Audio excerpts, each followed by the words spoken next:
Hollywood, the place so great they had to name it once.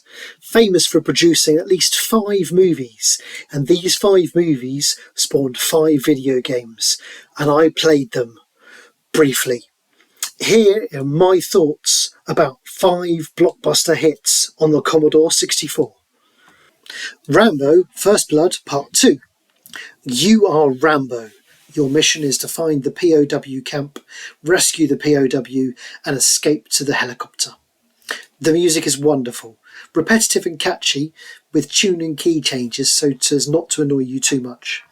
It looks nostalgia great, full of colour, simple but effective level and character design. The controls are pretty responsive, slightly awkward to change weapon with the spacebar, but easy enough to navigate the level. The gameplay is furious. There is a constant bombardment of enemies.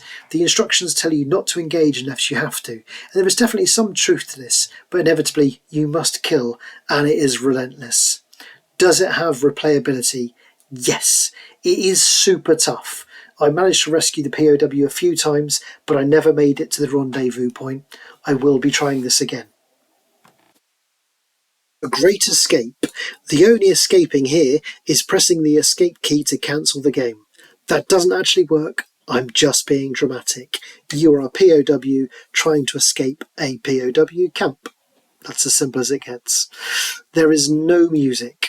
There's one sound effect, and that's a bell, which rings to signify a change in mechanics or to signify that you are being caught. Comparing it to other C64 games, whilst they have attempted isometrics, which were clearly impressive for the day, it doesn't look great. I'm sorry, it's hard to tell the prisoners and guards apart, let alone the superintendent, if that's his name. You control using the joystick and you can move in all directions and pick up and drop items holding the trigger button and pressing up and down accordingly. It's basic, but fine. I personally didn't enjoy playing this. It's clever, but that doesn't make it good. You can only sneak around the prison outside of regimented timing signalled by the bell.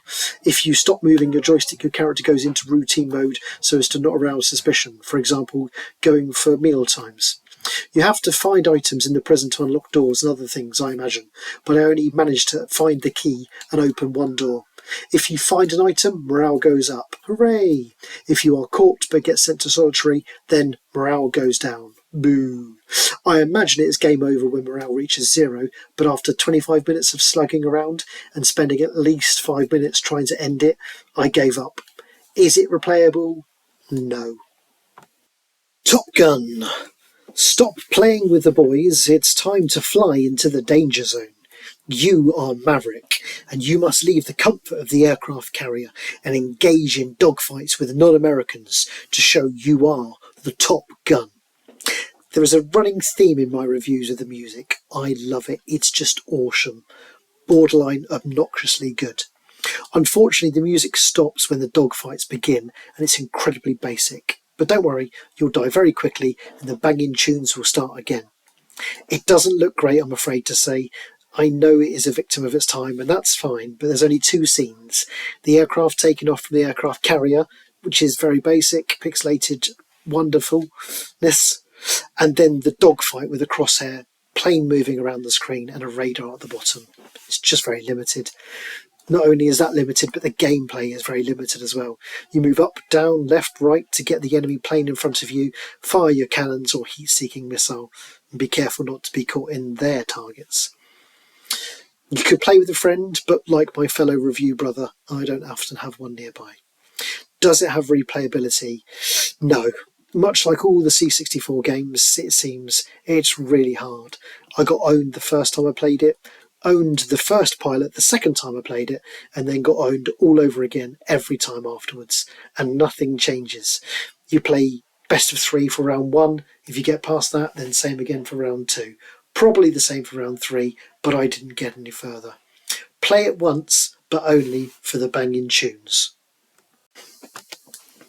Miami Vice. You are Miami and Vice. 2 badass detectives who like busting chops and perps. The names aren't Miami nor Vice. The internet tells me it is Sunny and Rico. Moving on. The music isn't good. It's incredibly annoying, repetitive and without a tune at the intro and when you enter an establishment. When you're driving around, the music is much more subtle, therefore tolerable, and occasionally there's some banging loops in there. The graphics are very basic when driving the car, but it has a certain charm to it. When you enter an establishment, you have a side-on view of a bar, club, etc., with doors and decor in the background, which look fine. Driving the car is so hard. You can vary the speed, but it's very sensitive, and if you touch anything, you explode. Steering's hard. If you drive exactly down the middle of the road, you'll be fine, but it's really hard to actually get exactly down the road. Even if you just one pixel touches something, boom, it's over. Think original GTA when driving at high speeds. Controlling your character walking around is fine, but I never actually encountered an enemy due to the timings, which I'll explain in a second. I can't fully judge it. Essentially, you have a day and a time counter in the bottom left of the screen, and you have to enter an establishment at the right time, as detailed in the manual, to either arrest or kill a perp. But despite my best efforts for 25 minutes, I never caught or killed anyone, except myself. Does it have replayability? None for me. It's just too damn hard. Platoon. You control 5 enemy soldiers in Vietnam, and your mission is to kill everyone and escape. At least that was the gist of it. In the first level, which I never finished, you have to click the explosives and blow up the bridge. I managed the first part, but not the second, so I can't really tell you more about the plot. I love the intro music. It's so good. The music, however, during gameplay is initially great, and then it's so repetitive, it just really grates on you. I really like the look of the game. I guess you'd call it a platform shooter with interesting background and foreground designs. You walk from left to right and head up and down paths to find items and progress. All the while, enemies appear from left or right, or jump down on you, or appear out of underground tunnels. You also have to jump over or explode tripwires. This is another example of a really tough C64 game. It is relentless. There is a never-ending supply of troops trying to kill you, and it's really hard to turn around and shoot them in time, or jump over the bullets, or just get out of the way. The tripwires can sometimes not be seen until the last minute. If you get shot, you lose a bit of health and morale, and you can then choose another character. If you get shot a few times, that character dies, or if you hit a tripwire, you die instantly.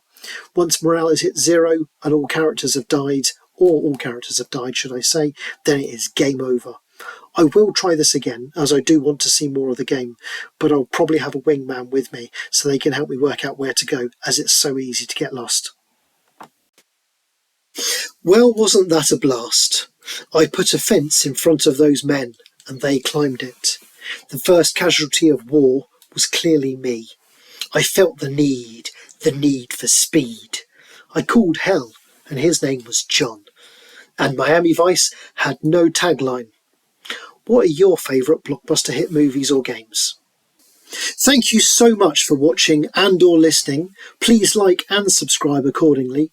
Keep calm and carry on gaming.